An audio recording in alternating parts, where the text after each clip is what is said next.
This is my fully rebuilt Dana 44-7F for my factory 1966 F100 4x4.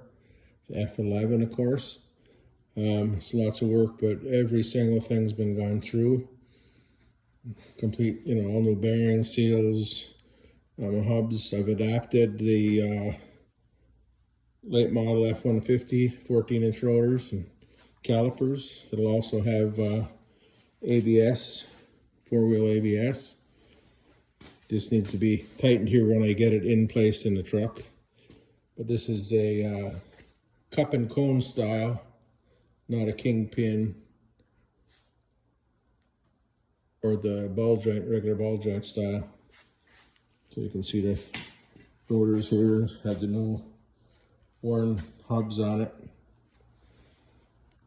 Steering, it's all fresh. Here's how I adopted the F150. I just had to make a bracket, and then using F150 hardware, I was able to mount the calipers. Got them perfectly centered on here. So here's what we got going.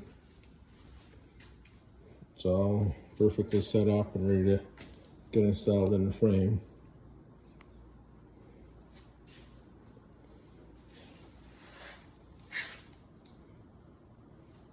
Lots of detail work here.